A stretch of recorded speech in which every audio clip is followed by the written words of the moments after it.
Hello everyone, welcome to SB academy all subject class. আজকে class 10-এর খুব সুন্দর একটা কবিতা ফেবেল, এটা আমরা পড়ব, খুব সুন্দরভাবে পড়ব।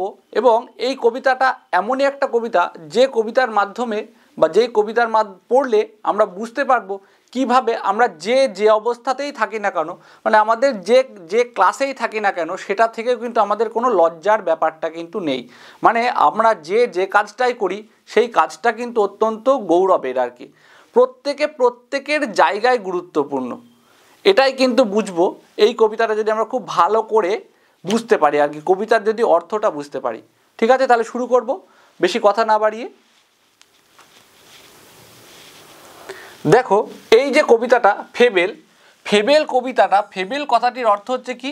ফেবেল কথাটির অর্থ হচ্ছে নীতিমূলক উপাখ্যান।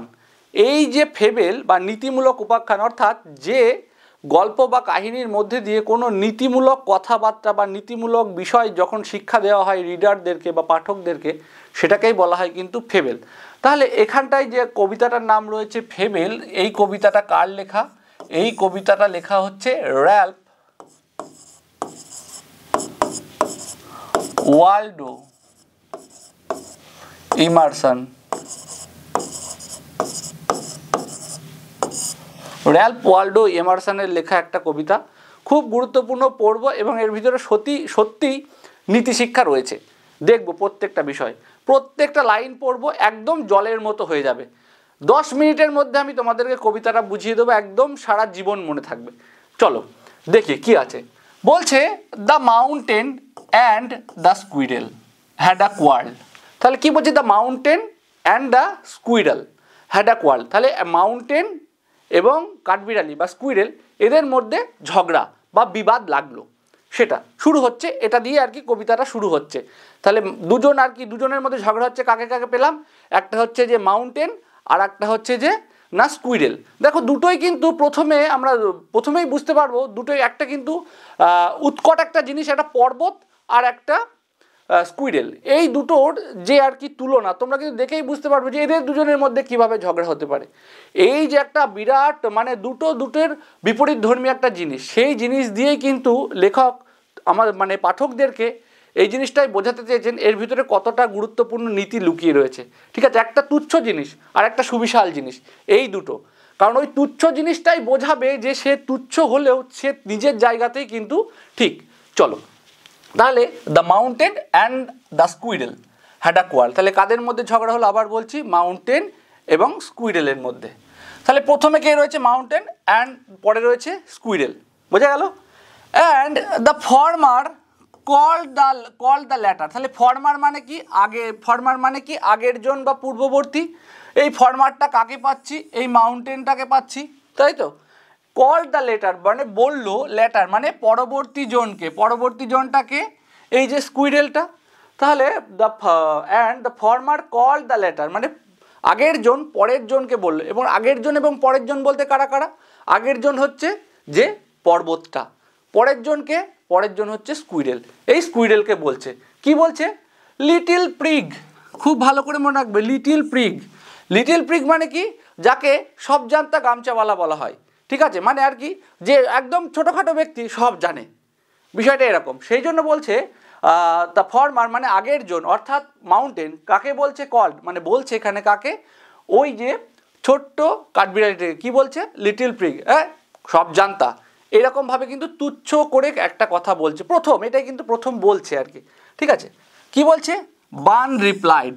বান বলতে কি? এখানে বান বলতে কিন্তু কি ওই স্কুইরেলটা। বান বলতে এখানে কি? বান বলতে কিন্তু ওই স্কুইরেলটাকে বোঝাচ্ছে। বান মানে আমরা জানি মানে চুলের খোপা। ঠিক আছে, মানে এক কথায় আর কি এখানে মাউন্টেন কি করছে? মাউন্টেন কিন্তু ওই কাঠবিড়ালটিকে খুব তুচ্ছ করে বলতে, এটা চুলের ঝুটকি আকারে, এরকম একটা ব্যাপার। ঠিক আছে, বান কিন্তু রিপ্লাই দিচ্ছে। দেখো, যেখানে আমরা সবসময় ভুল করি, যদি আমাদের চেয়ে বড় সড়ক ও হোমরা চোমরা কোনো ব্যক্তি আমাদেরকে মানে আর কি, যদি তুমি তার চাইতে মানে ডেজিগনেশনে আর কি কম হও বা ছোট হও বা নিচে হও, আমরা কিন্তু সে কিছু বললে একদম বিরাট করে একদম বেদবাক্য আকারে মেনে নিই। ঠিক আছে, বা আমাদেরকে অপমান করলেও কিন্তু আমরা চুপ করে শুনি। কিন্তু এখানে সে কিন্তু স্কুইরেল খুব ক্ষুদ্র হলেও কিন্তু সে নিজেকে অপমানিত করছে, তবুও কিন্তু কি করে? সে কিন্তু খুব সুন্দরভাবেই উত্তরটা দিচ্ছে।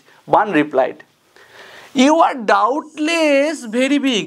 বলছে তুমি নিঃসন্দেহে খুবই সুবিশাল, ইউ আর ডাউটলেস মানে নিঃসন্দেহে, বলছে you are doubtless very big, তুমি নিঃসন্দেহেই বা আপনি নিঃসন্দেহেই খুবই সুবিশাল, বাট কিন্তু all short of things and weather must be taken in together, বলছে অল শর্ট অফ থিংস সমস্ত জিনিসেরই প্রয়োজন অ্যান্ড ওয়েদার এবং আবহাওয়াতে কিসের must be taken in together to make up a year and the spear.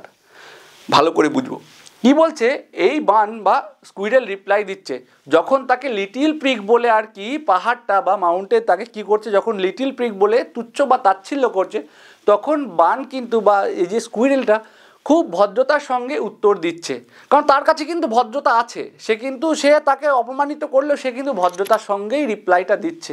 কি বলছে, all short of things and weather must be taken in together, বলছে ওয়েদার এবং সমস্ত জিনিসপত্রকেই কিন্তু প্রয়োজন, কিসের জন্য, must be taken in together to make up a year, যদি একটা তুমি বছর করতে চাও তো যেমন সমস্ত ঋতুকে প্রয়োজন, ঠিক তেমনই যদি তুমি মহাবিশ্বটাকে তৈরি করতে যাও তাহলে কিন্তু সমস্ত জিনিসেরও কিন্তু প্রয়োজন, প্রত্যেকটা জিনিসেরই কিন্তু মূল্য আছে। আমরা যেখানে ভুল করি অনেক সময় মানুষজন কি করে যে একটু উঁচু জায়গাতে চলে গেলেই ভাবে আমার আর কারোর দরকার নেই, কারণ তোমার কাছে যতই পয়সা থাকুক না কেন তুমি কিন্তু সকলের কাজ তুমি কিন্তু করতে পারবে না, তোমার কাছে প্রচুর পয়সা আছে তুমি কিন্তু এরোপ্লেন চালাতে পারবে না, বা তুমি হয়তো তোমার কাছে প্রচুর পয়সা আছে তবুও কিন্তু তুমি একটা অটোকে চালিয়ে নিয়ে যেতে পারবে না, যদি মানে পারবে না মানে তুমি হয়তো জানো না, তোমার কাছে প্রচুর পয়সা আছে, তোমার এখন প্রয়োজন শুধু অটোটাকে চালিয়ে তুমি হয়তো বাড়ি পৌঁছাতে দরকার, কিন্তু তুমি যদি অটো চালাতে না জানো তুমি কি পারবে না।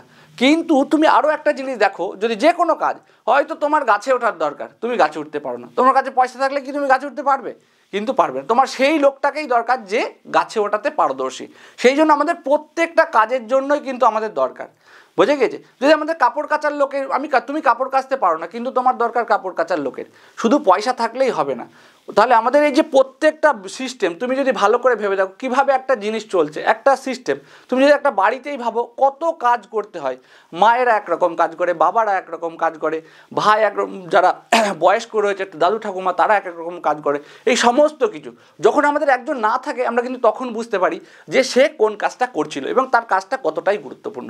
ক্লিয়ার? তাহলে দেখো এখানে ওই ক্ষুদ্র তোমার স্কুইরেলটি বলছে যে সমস্ত জিনিসেরই প্রয়োজন, যদি একটা ওয়েদার মানে একটা যদি সিজন বা একটা বছরকে তৈরি করতে চাও বা একটা মহাবিশ্বকে তৈরি করতে চাও তাহলে সমস্ত জিনিসের যেমন প্রয়োজন তেমনি একটা বছরকে তৈরি করতেও কিন্তু সমস্ত ওয়েদার বা সমস্ত ঋতুগুলোরও কিন্তু প্রয়োজন রয়েছে।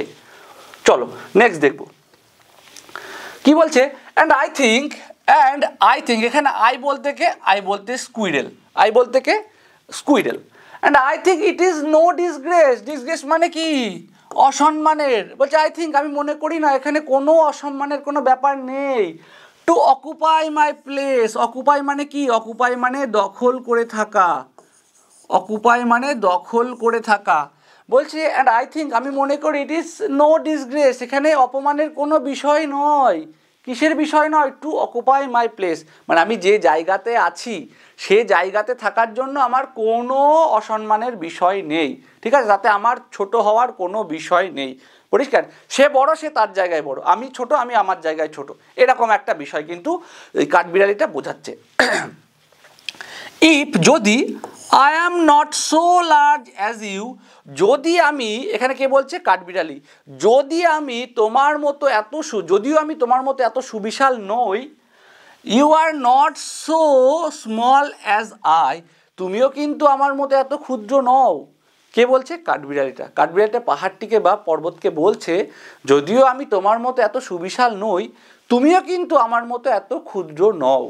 দেখো এখানে কিন্তু সেই যে বিষয়টা বলে না যে অন্যকে সম্মান দিলেই নিজেকে সম্মান পাওয়া, পর্বতটা কিন্তু স্কুইরেলকে অপমানিত করেছে কিন্তু তবুও এই স্কুইরেল কিন্তু সাথেই কিন্তু কোনো আর কি খারাপভাবে রুডলি কোনো কিন্তু তাকে জবাব দেয়নি, সে কিন্তু তাকে যথেষ্ট সম্মান দিয়েই কিন্তু তার উত্তরটা দিচ্ছে, অর্থাৎ সে তার যে জায়গাটা সেটাকে কিন্তু বোঝাচ্ছে, ঠিক আছে, এবং এটা বোঝাতে চাইছে যে প্রত্যেকটা মানুষেরই দরকার আছে, প্রত্যেকটা জিনিসের দরকার আছে, প্রত্যেকটা সিজনের দরকার আছে, ঠিক আছে, and not half so spry, শুধু বলছে তুমিও আমার মতো ক্ষুদ্রও নও, আবার কি and not half so spry মানে কি প্রাণোজ্জ্বল, তাহলে বলছে তুমি আমার মতো ক্ষুদ্রও নও এবং আমার অর্ধেকও প্রাণোজ্জ্বল নাও।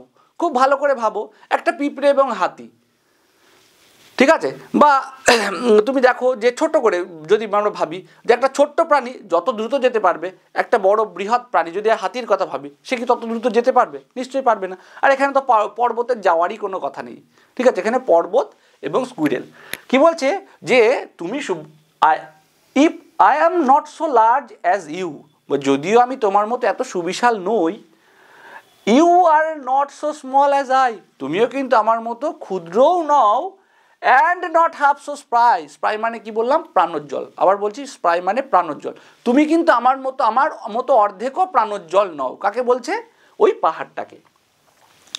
I will not deny you make a very pretty squirrel track, বলছে and I not deny you make, বলছে আমি কোনোভাবেই অস্বীকার করতে পারি না, and I will not deny, আমি কোনোভাবেই অস্বীকার করব না, you make a very pretty squirrel track, তুমি তৈরি করো খুব সুন্দর একটা কাঠবিড়ালিদের আসা যাওয়ার পথ। এবার পর্বত কি আর কি একদম সেই পিচ দিয়ে কি রাস্তা তৈরি করছে? তা তো নয়। যে পর্বতের গায়ে জঙ্গল রয়েছে সেখান দিয়ে কি কাঠবিড়ালিদের আসা যাওয়ার একটা কিন্তু পথ তৈরি হচ্ছে, সেখানেই বলছে। তাহলে এই যে বিষয়টা, এটা যদি কাঠবিড়ালি চাইলেই অস্বীকার করতে পারতো, ঠিক আছে, কিন্তু তা কিন্তু করেনি। এটা হচ্ছে সম্মান দিয়ে কথা বলা। যখন আর কি তুমি অন্যকে সম্মান দেবে তখনই কিন্তু তুমি নিজের সম্মান পাবে। এখানে কিন্তু ওই কাঠবিড়ালিটাও ঠিক তাই করেছে, সেটাকে উল্লেখ করে বলছে, মানে কতটা আর কি তাকে বাড়িয়ে চাড়িয়ে বলা। ভালো করে দেখো, বলছে আই উইল নট ডিনাই, আমি কোনোভাবেই অস্বীকার করব না, you make a very pretty squirrel track, তুমি তৈরি করো খুব সুন্দর একটা কাঠবিড়ালিদের আসা যাওয়ার পথ, ঠিক আছে। ট্যালেন্ট ডিফার্স, এবং সেখানে দেখো এই যে তাকে সম্মান দিয়ে কিন্তু তিনি বলতে এখানে কাঠবিড়ালিটা কিন্তু এইবার বোঝাচ্ছে খুব গুরুত্বপূর্ণ জায়গা। ট্যালেন্ট ডিফার্স মানে কি? প্রতিভার আসল পার্থক্য কিন্তু প্রতিভাই। বারবার করে কিন্তু কাঠবিড়ালিটা বোঝাতে চাইছে যে প্রতিভাই কিন্তু পার্থক্য আছে। যে কাজটা করছে সে সেই কাজটার জন্যই কিন্তু মানে আর কি দক্ষ, যে কাজে দক্ষ সে সেই কাজের জন্য বা সে তার জায়গাতেই কিন্তু একদম সঠিক আছে, এবং তাকেও কিন্তু প্রয়োজন আছে। ক্লিয়ার? মানে পৃথিবীতে প্রত্যেকটা ব্যক্তিরও, প্রত্যেকটা বস্তুর, প্রত্যেকটা জন্তুর কিন্তু প্রয়োজন আছে সেই জায়গাগুলোতে। ক্লিয়ার? ট্যালেন্ট ডিফার্স মানে ট্যালেন্ট মানে এখানে প্রতিভা, বলছে প্রতিভাতেই কিন্তু পার্থক্যটা আছে। All is well and wisely put, বলছে অল ইজ ওয়েল, সব কিছুই একদম ঠিকঠাক, অ্যান্ড ওয়াইজলি পুট মানে কি? বুদ্ধিদীপ্তভাবেই সাজানো রয়েছে, বা বুদ্ধিদীপ্তভাবেই যে যার জায়গাতে রয়েছে। কি বললাম, বুঝে গেছে? কেউ হয়তো চাষাবাদের কাজ করতে খুব ভালো পারে, সে চাষাবাদের কাজটাই নিশ্চয়ই করবে, সে নিশ্চয়ই আর কি লরি চালাতে যাবে না, বা সে নিশ্চয়ই প্লেন চালাতে যাবে না। সেই যে ব্যাপারটা বলছে অল ইজ ওয়েল, সমস্ত কিছু একদম ঠিকঠাক, অ্যান্ড ওয়াইজলি পুট, এবং বুদ্ধিদীপ্তভাবেই কিন্তু সজ্জিত রয়েছে বা রাখা রয়েছে।